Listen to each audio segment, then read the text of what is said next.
Welcome everyone, welcome to a brand new Let's Play. We are going to be playing S.T.A.L.K.E.R Sky. So this is obviously coming after I finished Shadow of Chernobyl.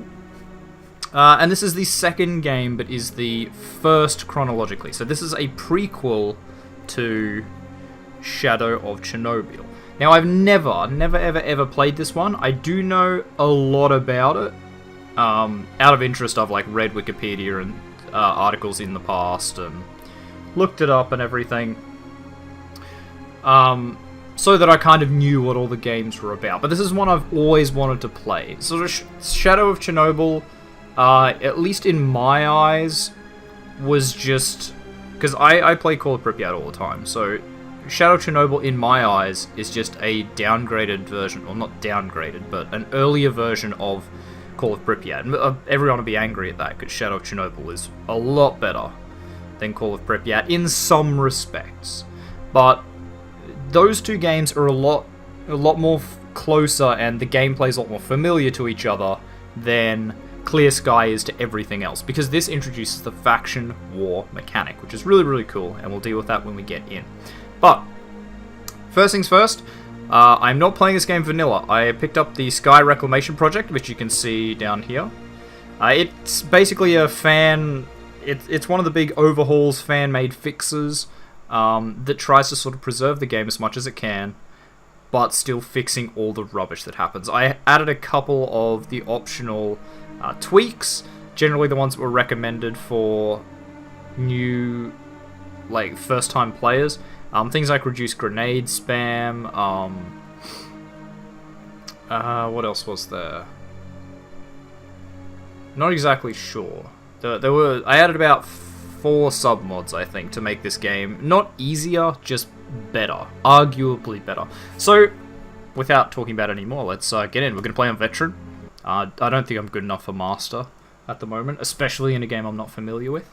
And, yeah, so because this is the first episode of a brand new Let's Play, I'm going to try something a little bit different this time. Anyone that's been on the channel for a while knows that when I start a new Let's Play, I generally do a 1-hour episode, or a double length episode, as opposed to a regular length, so that, you can watch it for a longer time and decide if you like it or not. What I'll try today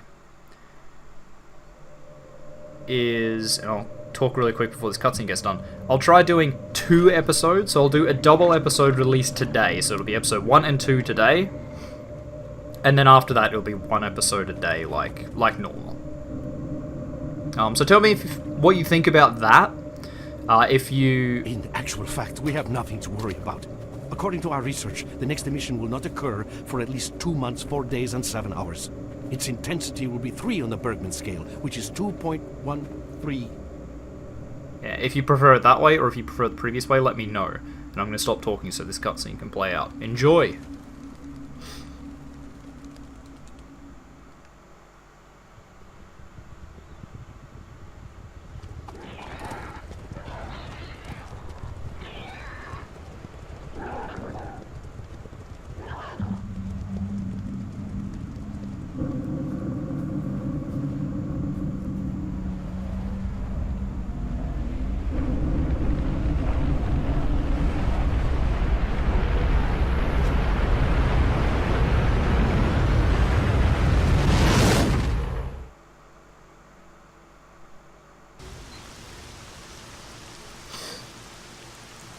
And the emission was not in 3 more days, as they had anticipated. Without going into detail, I must say I have never seen anything like this before. The encephalogram suggests serious damage to the nervous system, but the other indicators couldn't be better. It's astounding. Perhaps it has something to do with the emission. Most certainly, although so far I've been utterly unable to formulate a rational explanation for this abnormality.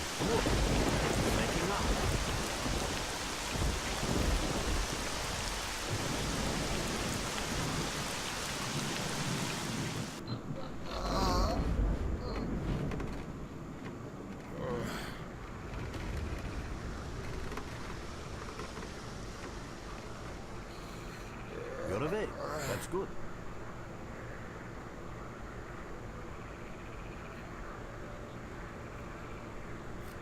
Welcome back to the world of the living, Stalker. How are you feeling? Okay, so for a bit of fun this time, in the last series, I got a lot of good feedback from some people that watched it that know me personally that were loving my horrible Ukrainian Russian, horrible accent. But it did waste a lot of time because I read things so slowly. So instead, this time I'm going to be doing it for myself rather than everyone else. So this will be fun. My head's splitting. And spinning too. Basically, I'm in real good shape. Do you remember what happened to you? Okay, I remember leading an expedition through the swamps. Bunch of scientists. Then the emission. That's it. Where am I? Is this heaven?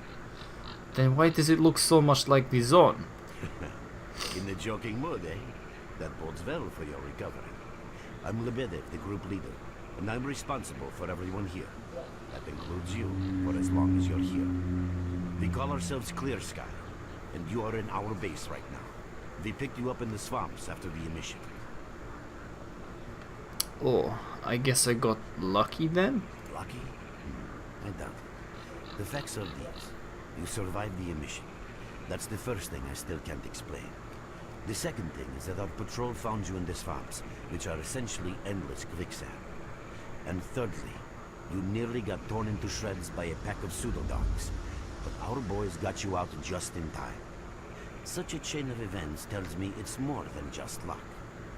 Anyway, I need to finish what I'm doing. So let's continue this conversation later. Just quietly, that sounds like a lot of luck, but anyway.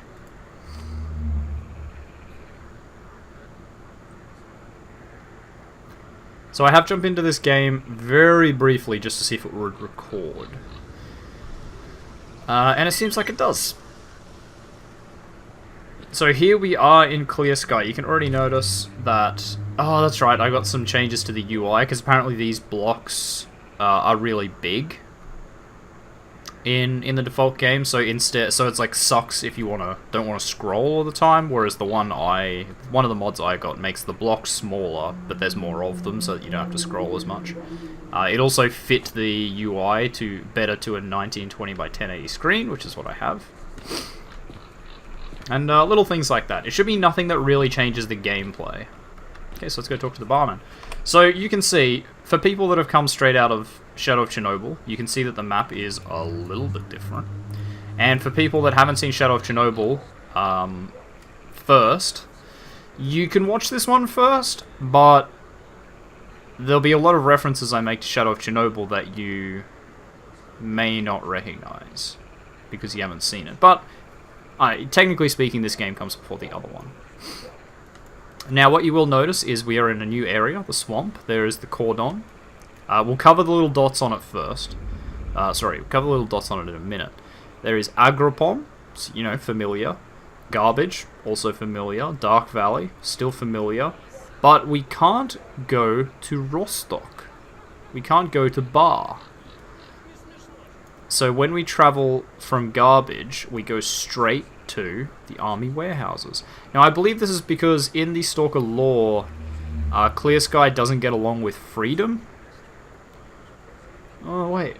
That wouldn't make any difference. Well, in that case... Sorry, I'm just talking out my arse. In that case, it's just a gameplay decision that you didn't go to the bar.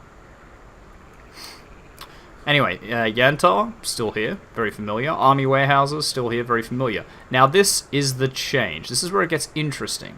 So, we have Red Forest, which, as you recall in Shadow of Chernobyl, this was called Red Forest. Now, this is what I know Red Forest as, primarily because it's an actual forest, for a start. Wow, really? That goes to Garbage? Shit, that's a big stretch. Anyway, this is an actual forest, and it is a hellhole. Like, this area I know from Call of Chernobyl as Radar,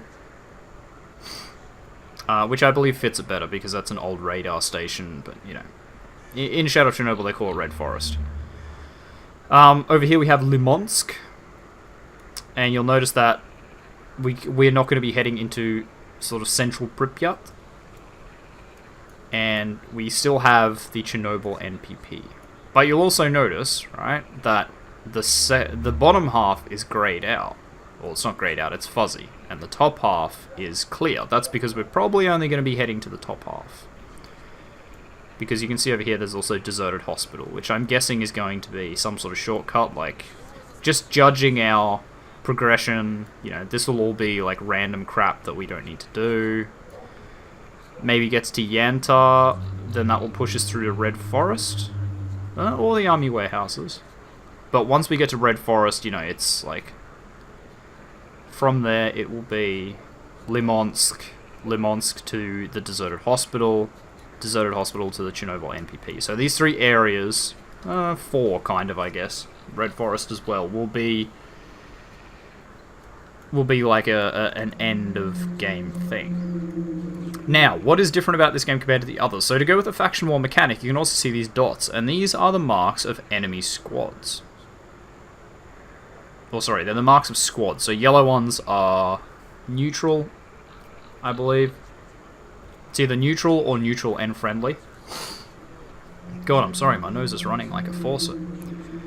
Red are enemies, so it also marks mutant squads and stuff. Now, I don't know if this will make the game easier per se. I mean, like, at a guess, you would say it does, because you know where the squads are, but I don't know if that's strictly true. Obviously, it doesn't mark the entire squad. I think it just marks a squad leader, so they could be spread out a little bit.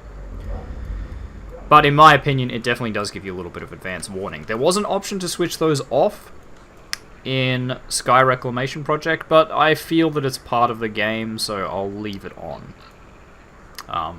We're not a member of any faction yet, so we can't engage in the faction war, but we'll see how we go. So here we are in the swamp at the Clear Sky base. Sorry, that was a lot of talking and not a lot of gaming, so let's get into it. We need to go and speak to the barman.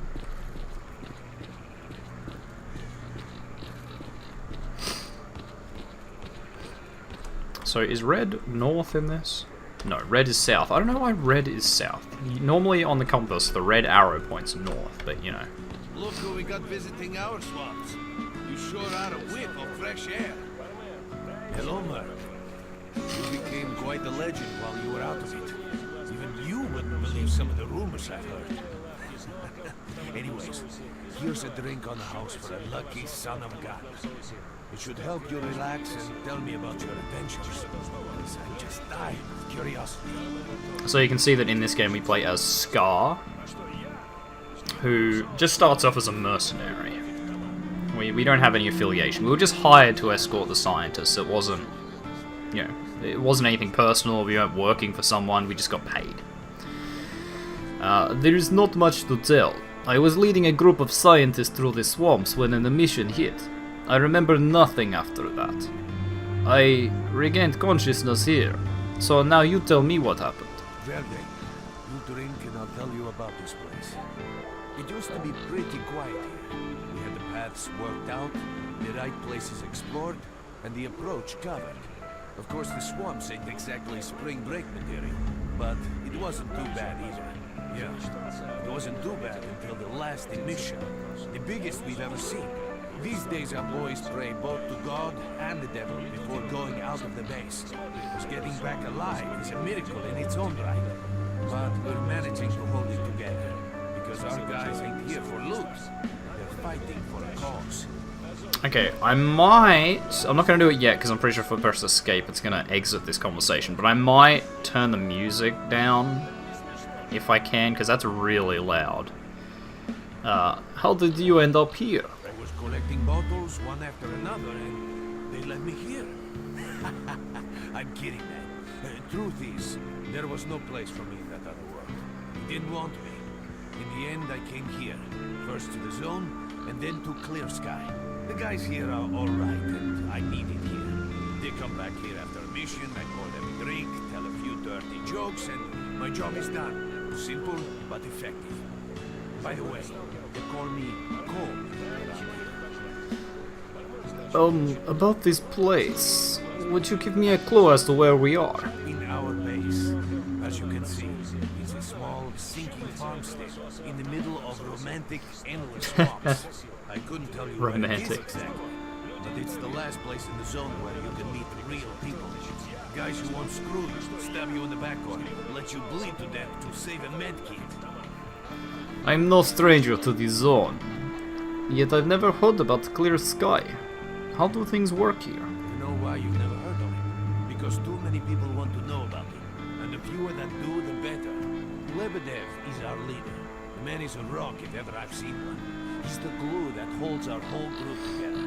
Then there's Beanpolev. Professor Beanpolev. Beanpolev. He's like a He's a walking beanpole. encyclopedia and a calculator in one. Knows more about the zone than... well, anyway. Our technician's called Gray. He can make you a rifle out of an empty can with ammo to boot. He could use some spares, but apart from that. And finally, we have Suslov. He's a trader, but he ain't like the others of his trade. He won't try to rip you off or screw you. He knows what stalkers go through to get their loot, and he respects that. Colt, leave the merc alone with your dirty jokes. I need to see him. Well, brother, if Lebedev says he needs to see you, that ain't up for a discussion. Go on. I'll catch you later. Goodbye, brother. Okay, let's see if I can't turn the music down a little bit. I don't know if that'll actually affect, like, the... I see you. Just a minute. Nah, of course it doesn't, because that's, like, in-game sound. Alright, I'm a little bit paranoid, so I'm just going to check to see if this is still recording. And it is, so that's good. I want you guys to see everything. I don't want to have to, like, re-record, and the quality drops when I have to record twice, so... Sorry if I ever put pauses in videos like that, but it's all for you guys. I'd hate for you guys not to appreciate this as much as I do. Got some fresh air? You look better, that's for sure. Let me fill you in on this situation. You're in the Clear Sky base. Don't try to remember who we are. You've never heard of us, and there's a very good reason for that. Our mission is to research the zone. We believe that the zone must be studied and understood so that humanity knows what it is facing here. Understanding is the key to coexisting with the zone. Because if you think about it, the zone is the most wondrous phenomenon humanity has been confronted with in its entire history. So I think the main thing that this game sort of explores is how S.T.A.L.K.E.R became the marked one in Shadow of Chernobyl, and what happened to Clear Sky and why they don't feature in Shadow of Chernobyl. Because much as he says, like, oh, you know, you don't know who we are because we don't want you to, you think there would have been rumors. And, you know, you'd be getting attacked by people, or working with people that you don't know who they are, who they work for, but they are there. But they don't feature in Shadow of Chernobyl at all, so this is a really interesting game for that. Why are you hiding? As I said, we are researchers. We are trying to figure out the nature of the zone, determine the reasons which caused it to appear, and formulate the rules that govern its existence. We are not consumed by a quest for money. We don't seek fields of artifacts, and we're not interested in turf wars with other factions. That is why we're hiding here in the swamps and concentrating on our research. Our forte is not combat, but knowledge. Knowledge of the zone, accumulated over years of research. We know more about it than stalkers and the government combined. And our research was finally shaping up into a sound, coherent picture until the massive emission a few days ago. So, I don't really know how these guys differ from the ecologists, which you'll remember from the first game are, like, the scientists in that one. I don't really know how they differ, except that these guys seem, much as they say, like, their forte is not combat, they seem a little bit more militant than the ecologists. Like, they have their own stalkers, whereas the ecologists always seem to, like, hire bodyguards. Not...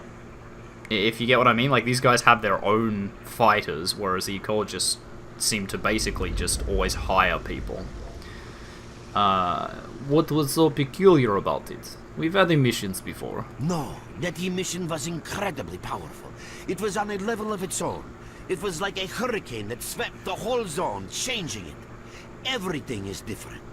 The well-known and relatively safe areas have become highly radioactive and full of anomalies. But now, you can access parts of the zone that have been unreachable for years. Even the most hardened stalkers don't know what awaits them on their favorite path. The other thing that changed is people, and that became evident right away. The emission destroyed the fragile balance between factions, and they're now warring for territory. In other words, many strange things have happened, and I don't yet fully understand the scale of these changes. It's only been a few days since the emission. If you ask me, the strangest thing of all is that you managed to survive it. If I knew how I survived, I'd tell you in a second, but I don't remember anything. I see. How can I help you? I'd better leave. I'm pretty beat up, but I can still walk and hold a gun. How do I get out of here? Getting out of here isn't easy, not by a long shot. The swamps are a real maze of reeds and radioactive quicksand, swarming with terrible monsters and human scum. And I don't know which is worse. Only a guide can lead you safely out of here. We only have a handful of them. Guys I would trust with my life without a second thought. Unfortunately, it's not that simple. Because if I let you go, our presence here might not stay a secret for long. What are you trying to say? We are having a very tough time here recently. The emission reduced the number of anomalies in the swamps, which made the area easily accessible for bandits and other vermin.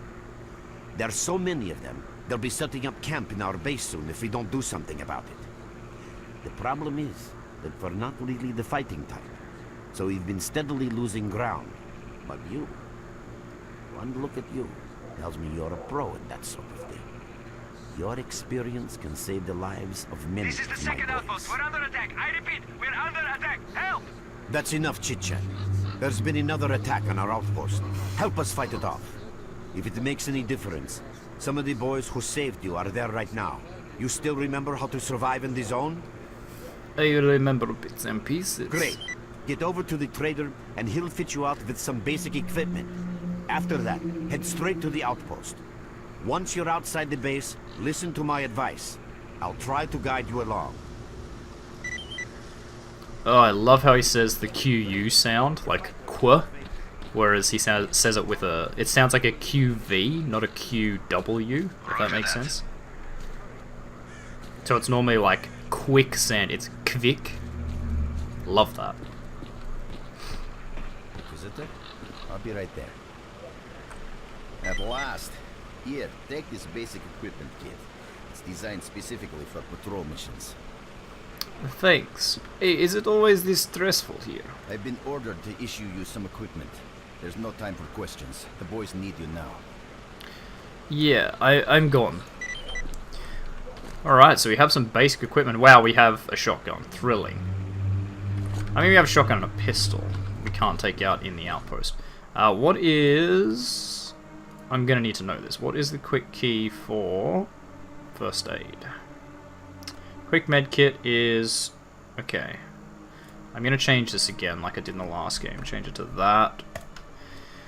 So that I don't accidentally hit quick bandage when I need a quick first aid kit.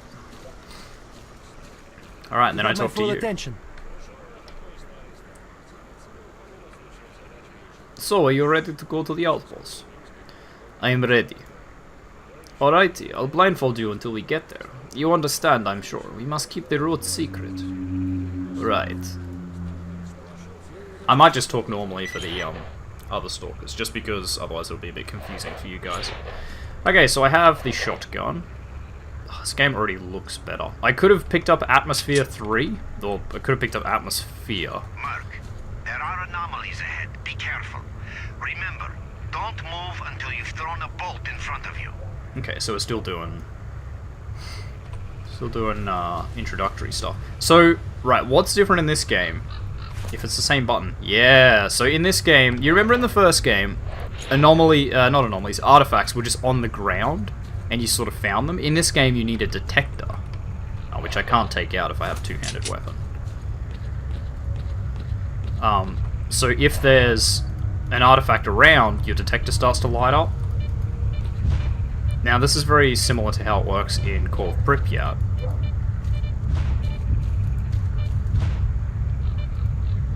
Alright, Let's clear over there. This is just familiar territory. By the way, you can sometimes find artifacts in There you go. anomalies. You can't see them, but detectors spot them easily enough. If you get close enough, your detector will indicate the location of the artifact, and then you just pick it up easy as pie. Keep in mind that your current detector isn't exactly top of the line. It only shows the distance to the artifact.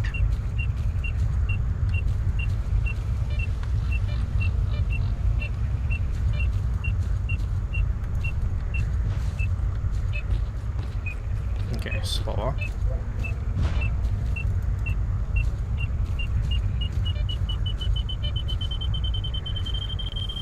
And there it is. So that's how detectors work. This is the crappy, I think it's called the Echo detector, is that right? Yep. Motherfucker. Yeah, this is called the Echo detector. It's absolute trash. The next one you can get is the Bear detector, I think it's called. That one gives you direction and range, and then you can, I think in this one you can get the Vela's detector, which gives you like an actual grid, and it like shows you where you are and where the artifact is, so you're not like guessing anymore. So really cool how you need detectors in this. Very, very good improvement. It makes the artifacts a lot rarer and a lot better. So what does this one do? Radiation -2. We can absolutely use that, but I can't equip it at the moment. I probably don't have any slots in my armor. Yeah, it does not hold any artifacts by default. So this one starts the upgrading. Awesome. That's what I like to hear. Does this one have quick saves? Oh, yes it does. Yes, it does indeed.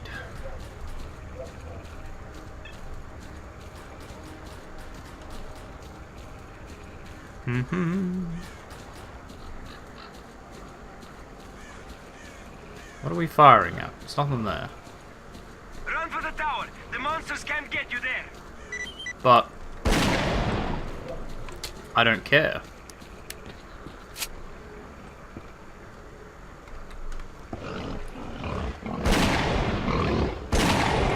Oh, the sound of that shotgun is so much better in this one. Ooh, oh, it gives me tingles.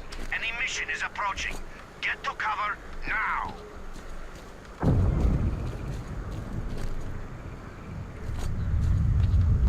I'm safe.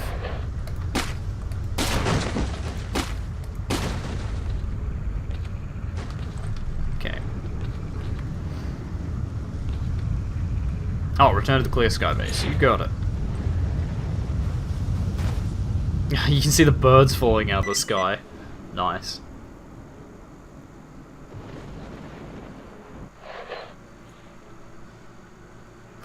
And I'm back again. God, live, die, repeat, am I right? Tom Cruise, where are you hiding?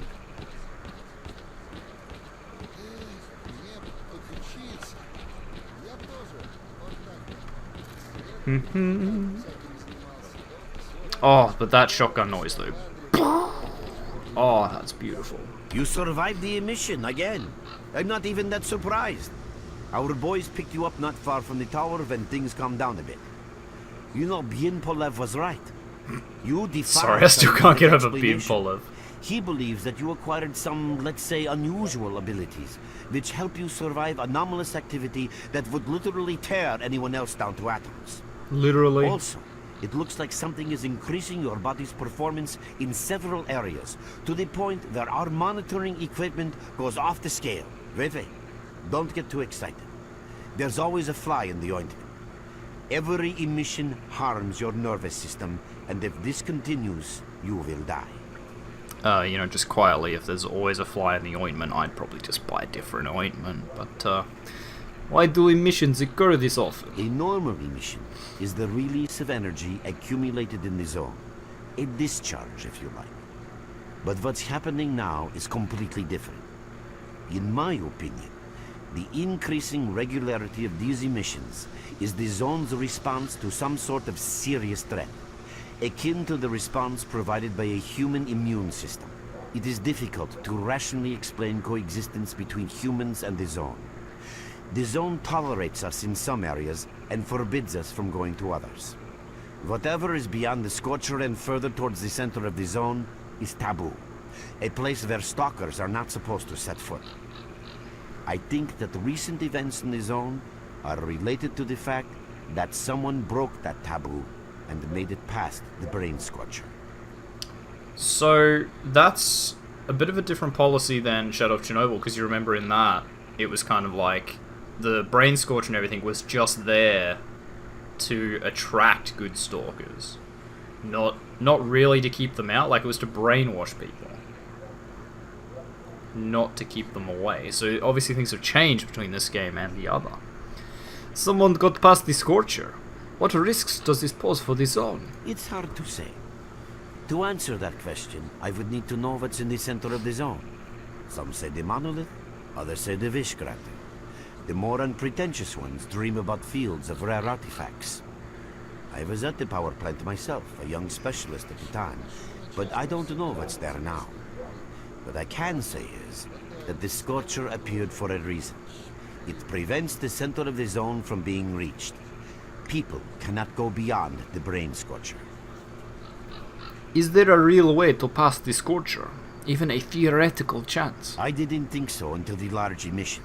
Hell, nobody thought so. However, if you consider the emissions to be a defensive reaction, then the answer is obvious. Someone made it through the Scorcher, and the emission was the zone's response. And since the emissions haven't stopped, whoever it was must still be alive. The zone is trying to get them, and it's killing everything that's alive in the process. I mean, okay, that's a good theory. However, that's assuming you understand the zone. It's something that's sort of inherently like a mystery and can't be understood, but you know, it doesn't follow the laws of anything. I mean, obviously it's true because this is the whole purpose of the game, but like, I don't know, to me that doesn't sound very likely. That's a lot of assumptions. What is the danger of such frequent emissions? I know a lot about the zone, but I can't share everything with you. You'll just have to trust me on some things. A system, any system, needs to be in equilibrium. The zone is unstable right now, and this instability is increasing. If the constant emissions aren't stopped, the zone will become so unstable that a new disaster will occur. Which brings us to what TheOzzieNerd is doing. We are trying to prevent that disaster. Prevent the disaster? You're not even strong enough to fight off bandits. You're right. But we do know how to prevent a disaster and stop the emissions. And that means something. Yeah, wow, I'm all for. I agree with this. Lots of confidence you got there. So what's the plan? We have to find out who was in the center of the zone and stop them at any price. And why are you telling me this? Of all people. There's a strange connection between you and the zone. On the one hand, every new emission gradually kills you. On the other hand, you survive in situations where others don't stand a chance. My gut feeling tells me that your abilities, your gift, your curse, call it what you will, they mean you can get through places that others wouldn't even dream of. And at the moment, we need to act very quickly. Not sure I want to jump in the thick of things. Why do I have to take part in this? I knew you'd ask that. The answer is simple. If the emissions aren't stopped, your nervous system will burn out and you'll die. Help us and you'll save yourself. Now this may sound like a line from a corny movie, but you really don't have a choice. I mean, I do though, like, when other people get caught in emissions, they just die. So I've like got extra lives, basically. So I could just leave. Could just leave the zone, piss off home, get through the cordon and leave. Sounds like a better option to me. Oh, if you get hit by emissions, your nervous system will burn out and die. So how about I just go somewhere where there's no emissions? Like, don't get my criticisms. Don't get me wrong. My criticisms and everything. I don't like dislike it, and I think it's a good story. I just think there's a lot of plot holes. It's a little bit contrived, but it's fine. Games don't have to be perfect. Looks like my options are pretty limited. Unfortunately, yes. So, will you help us? Yes. Then listen carefully. We have made use of all our contacts and connections in the zone. As a result, we know that a certain stalker at the cordon was asking Sidorovich about some very strange components. That's all we have for the moment. But it's a lead. That'll be fine. How do I reach the cordon? Through the swamps, of course, how else? But remember what I said. After the emission, a whole army of all kinds of scum turned up in the area. Now they control almost everything. We are under siege, and I'm not exaggerating one bit. So before we can help you get to the cordon, we have to regain control of the swamps. And with your help, I think we should be able to do it. Understood. Alright, so now, I believe, we should be part of... There we go, clear sky. What? And this is the faction war system. So our faction squads are pretty dreadful compared to theirs. Our resources are non-existent. And I have no idea what any of these buttons do, so this would be fun. We have not achieved superiority. The Renegade base is currently intact. We do not have control over the road to the cordon. Yeah, so I think there's several areas in the game, so like each map has faction wars going on. So it looks like... No? I know Dark Valley is one, I'm pretty sure. It's got freedom against bandits. I believe, off the top of my head, could be wrong. But yeah, I believe there's a lot of faction wars going on. Oh really, zombified stalkers are in the army warehouses. Huh. Oh, that's very different. It definitely starts off like one map at a time. And then after a while, I don't exactly remember where, but I'm pretty sure it starts crossing multiple maps. Probably like here, where you pick duty or freedom or something. Or the bandits, or whatever. We'll probably go the regular sort of idea. We're not going to go crazy and like side with the bandits or anything mental like that. But anyway... wait a minute, reaching... Oh, it's Nimble! Hey, we remember Nimble from the first game. He sold us... What did he do? No, Nimble... Was Nimble in the first game? I know he's in Call of Pripyat. He may not have actually been in the first game. I'll have to look back. Anyway, wait a minute. Reaching the Great Swamps is easy. Our guides will lead you out. But if you want to actually survive, you need to learn about the current tactical situation and your PDA's new features. So if you're curious about any of that, just to ask. I'm going to say see you later. Can I just talk to you again? Okay. Yes, I can, because we're going to end this episode here. So thank you very much, everyone, for watching. If you like this video, make sure you hit that like button. If you want to see more content from me, the Aussie Nerd, make sure you subscribe to my channel. If you think you know any friends that might enjoy my content, make sure you share a video or two with them. I really appreciate it. And finally, I would love to hear your thoughts and feedback on this new Let's Play, and your thoughts about S.T.A.L.K.E.R Clear Sky so far. Either compared to the other S.T.A.L.K.E.R games, or just on its own as a game. I'd love to know, because I am really excited to play this, finally, and I finally have a reason. This game's going to be awesome. So make sure you leave a comment down below, and I will see all of you guys in the next episode. Goodbye.